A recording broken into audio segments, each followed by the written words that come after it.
Good morning, everybody. Today I'm going to talk to you about histamine intolerance. And histamine intolerance is often associated with schizophrenia, and it's often associated when you get your blood test back with high basophils. So if you see that come up, that could be about histamine intolerance. So some things to consider when you have histamine intolerance is metrotethahydrofolate reductase enzyme, or otherwise MTHFR, and that's where you can't convert your folate into the right cycle and it goes off to do other things. It's worth getting that tested if you're having histamine intolerance. Medications can cause histamine intolerance.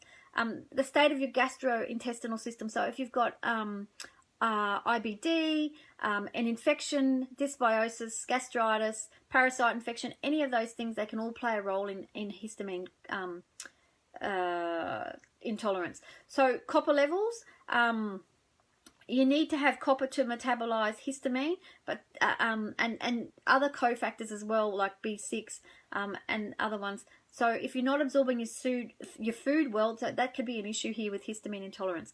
So some symptoms that you might look out for histamine intolerance. One of the big ones is hives. If you eat something and then you get hives, that's a pretty good one. Hay fever-like symptoms that you've got and you can't, you don't seem to be able to manage or get rid of. That's a good sign of histamine intolerance.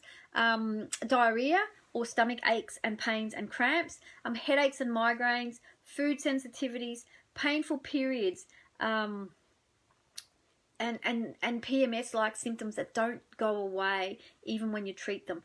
Flushing, hypertension, asthma, itchy skin, anxiety and mood disorders can be put down to histamine intolerance. Vertigo, arrhythmia, nausea, vomiting, sinus-like symptoms, itchy nose, itchy eyes, runny nose. And one that I missed out the other day when I was doing my Instagram one was insomnia. So some people just have very few of the other symptoms, but they do have insomnia. So if that's you, so histamine intolerance occurs when there's either an increased availability of the histamine or impaired histamine breakdown in your blood.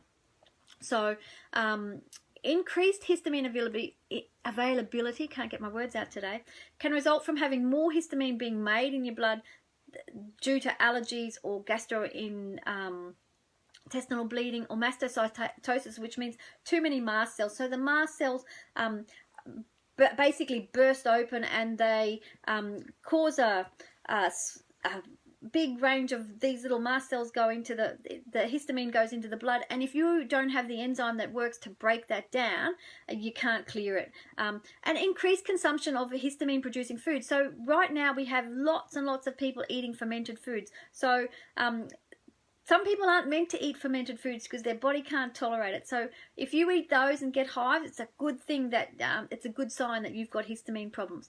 So the breakdown of histamine happens in two ways in our body. One is through the oxidation of the DAO enzyme, which is the diamine oxidase enzyme. And the other one is via the HNMT enzyme, which is the histamine N-methyltransferase. It's easier to say the acronyms than the actual words. So the location of the histamine usually determines what enzyme is involved in the breakdown. So DAO is responsible for the metabolism of from histamine causing foods. So if you are not producing enough DAO, or if you have problems with your gut, there's a good thing that's what's causing you the histamine. So histamine intolerance generally comes about when you are having compromised enzymatic function. So something's happening with your enzymes that don't allow you to break down either of those things, the DAO or the HNMT. That's a mouthful. They can be caused by genetic or acquired impairment of these enzymes. So things like alcohol, drugs, some foods also block DAO. So nutrients that support DAO are vitamin C, vitamin B, zinc, and copper. And some easy food sources are pea shoots, olive oil, and macadamia oil, which are really good. So what do you need to do if you have an increase of histamine? Work out the trigger. That's the first thing. Find out what it is that's setting you off. Gut repair is number 2. As there are bacteria that degrade histamine. So if you've had to take antibiotics and you've killed off some bacteria, maybe that's the cause. SIBO and conditions like IBD and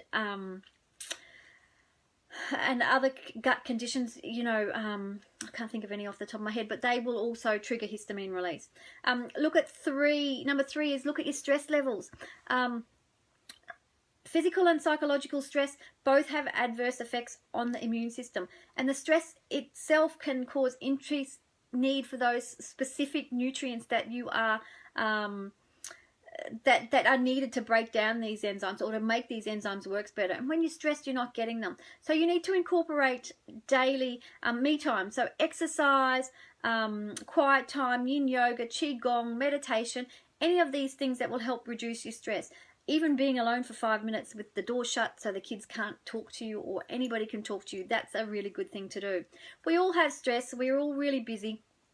The issue is that this factor, you can't be ignored. Stress is one of the big things, as it's the driver of histamine intolerance generally, and not to mention the research coming out about how stress damages not only the lining of the gut but also of the bacteria. So something to think about. So that's it for today. Tomorrow I want to talk about the diet and histamine and some herbs that can be useful and some things you can do yourself that are useful. So look at the triggers, do some gut repair, look at your stress levels. They're all good things to do today. I'll see you tomorrow. Have a great day, everyone. Bye.